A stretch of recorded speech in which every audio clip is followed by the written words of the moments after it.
Why should we hire you? Have you heard this question? Of course you would have.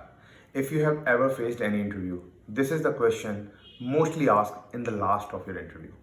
So friends, let's talk about this question in detail and understand how you can answer this question to the interviewer to make better options, better chances to get hired. Let's get started and talk about what you should avoid while answering this question. The very first thought which came in my head was, you would know it better. How would I tell? How would you know why they want to hire you or why should they hire you? But you should never tell this answer to the interviewer. Second, I have seen people saying because I am the best. And if you are the best and you are telling it without any reason, any rational or any facts, that means you are not the best. I have seen people saying that they have no other choice. Even if you don't have choices, and this is the last interview which you are going to give, be confident and never show that anxiety in your answers. Next is desperation. Avoid showing desperation. And this is not just a body language. Sometimes when we have desperation in our head, that comes out as words from our mouth. So even if you have that desperation, avoid using desperate words like I am eager to work or I am the best. Other than me, no one can do that job. So avoid desperations. Last is because I will work for the less. This is not the place where you talk about your salary, your components, your pay hikes. All right. Avoid bringing money into the picture whenever you're talking about why should they hire you in this time of interview. Keep those kind of discussions safe for the HR interviews or the salary discussion round. Alright friends, as I promised that I'll be talking about the ingredients which you can put and sprinkle in your answer that can make your answer very spicy and good to listen. Always use or name those skills which are required for the role. Whenever there is any opening, they tell you often what kind of skills they are looking for. So use those skill sets with an example.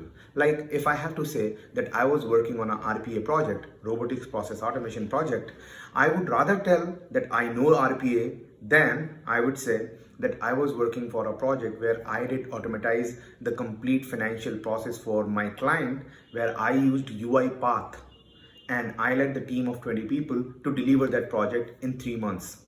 Second ingredient is work culture. Whenever there is an opening in a company, you always read about that company, what kind of work culture they have, what kind of work ethics they have.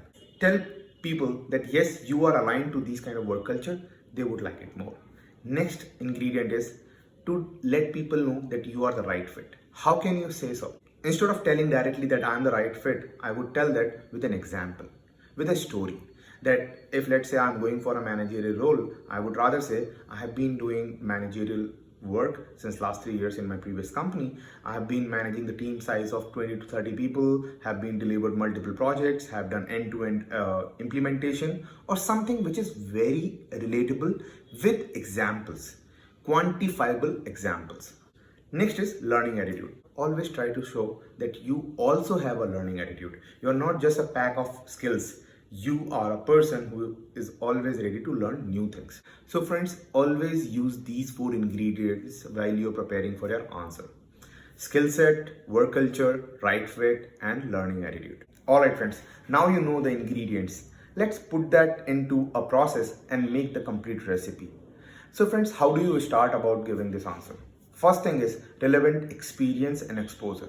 Always talk about the relevant experience and exposure which you might have either from your previous organization or in your education if you're coming as a fresher. Second is emphasizing on technical skills. I have a rule of 70-30. Whenever you're giving an answer and trying to emphasize on your skill set, always emphasize 70% of the technical skills and then 30% of your communication or soft skills. So we talked about industry and experience, then we focused on the technical skills. Let's keep flowing and talk about your accomplishments. Whenever you put and add up your accomplishment, that works as a cherry on the cake. The last thing is, if you have, this is not mandatory, but it's an optional way of adding it. If you have very relevant trainings or certification done, try to mention those also. So when you start your answer, you start with relevant experience and end up with the trainings or credentials which you have gathered. That makes a complete answer which you can provide and any interviewer would love it. Alright friends, This brings to our last section, tips, do's and don'ts. The very first tips which I would love to give you is practice, rehearse and research. This is a key of doing preparation of any answer. Practice more and more and more, rehearse more and more and more, and research about the role, research about the company. Read about the roles and responsibilities in advance. The more you read, the more you can actually add, you can pick those words, keywords in your answer so that the person who is listening to you can relate more. There are a few do's which you should do whenever you are answering this question. Study the job description, read about the company, showcase your experience, try to capture those things, key lines, be honest when you are answering. Quantify your achievement. Focus on quantity, focus on numbers, focus on results, right? Alright friends, let's talk about a few don'ts. Never dodge this question. As I told you what to avoid, use this question as an opportunity to talk about your strengths, talk about your accomplishment, talk about your achievements. Also, never overcome it. And we are mostly excited when we are giving an interview, and that too when we are reaching towards end. In excitement, sometimes we commit something which we can't deliver. And I would never advise overcommitting and under delivering. Always under commit and over deliver. Next is never fake your achievements. You should never say what you have not done, taking credit of others. Avoid those things. So friends, these are very quick tips, tricks and do's. How this recipe can be made better. Use those ingredients in your answer and follow the complete structure of the recipe. I can assure you, you can do best in your interview.